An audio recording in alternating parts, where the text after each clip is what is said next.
ازيكم حبايبنا عاملين ايه رايكم بقى النهارده جبنا فسيخ للناس بقى اللي بتتغاظ مننا وما بتحبش الفسيخ هم عارفين نفسهم. جبت لكم فسيخ اهو، ايه رايكم؟ اهي اهي بصوا اهي، واهو ولسه في تاني، لسه في تاني. ايه رايكم بقى في الفسيخ العسل ده؟ بصوا زبده زبده زبده اهي. يلا لايكات كتير النهارده عشان خاطر الفسيخ، اللي بيحب الفسيخ واللي ما بيحبش الفسيخ اللي هم عارفين نفسهم. هم حبايبي واخواتي وبحبهم. انا ما بحبش بس معلش انا بحب الفسيخ بقى، يعني بحبكم بس بحب الفسيخ اكتر يعني بصراحه، فما حدش يزعل بقى. بصوا شايفين بقى الفسيخ؟ تعالوا بقى نفتحه بقى كده. بلاش والنبي.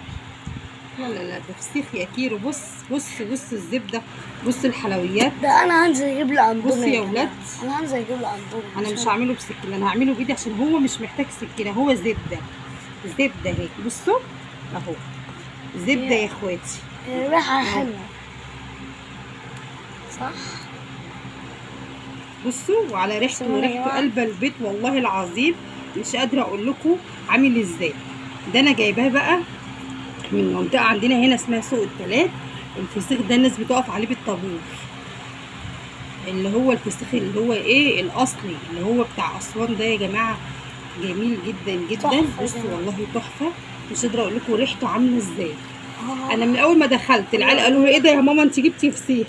قلت لهم اه انا جبت. بصوا بقى فسيخ، بس بقى ايه على حلاوته وعلى جماله. بصوا استنوا كده، عايزه لايكات كتير النهارده، لايكات كتير طبعا. بصوا عشان بصوا خاطر بصوا بس بصوا الفسيخ. بصوا بصوا شايفين الفسيخ؟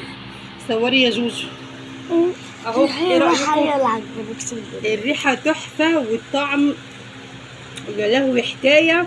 انا اصلا ده قبل ما اجي، قبل ما اشتري وانا دقته، تحفه تحفه تحفه. يلا هناكل فسيخ وهنغزل عادي وهم عارفين نفسهم. واخدين بالكم انتوا عارفين نفسكم. هو عمو حكيم مش بيحب الفسيخ خالص. عمو حكيم في الفيديو ده وعمو محمد الشبح شبح مصر، وطنط اسماء ما بتحبش الفسيخ.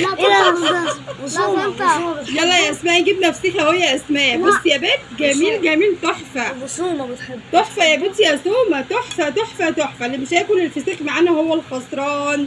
يلا بقى اللي بيحب الفسيخ زينا كده يعمل لايكات كتير كتير كتير. الفسيخ بس اعمل لايك. انا هنزل اجيب له. انت بقى خليك انت تبع عمو محمد وتبع طنط اسماء وعمو حكيم، انت بقى خليكوا تبع بعض. لكن احنا بقى هناكل الفسيخ. صوري يا جوجو. انا يلا بحبش الفسيخ انا. وانت كمان خليك تبعهم، انت كمان يا امن نمبر 1 خليك تبعهم ماشي. يلا بقى احلى فسيخ النهارده تحفه تحفه تحفه. يلا لايكات كتير ونشوفكم ان شاء الله في فيديو جديد، علشان جعلنا لكم برده كده ايه فيديو حلو كده. جبنا شويه مشتريات، عامل لكم فيديو ليه ان شاء الله. بس الفسيخ اولا يا جماعه، هناكل الفسيخ الاول وجبنا كمان بصل بقى وتحفه بقى الاكل بقى تحفه تحفه تحفه. يلا اتفضلوا معانا، واللي ما بيحبش الفسيخ هو الخسران. باي باي.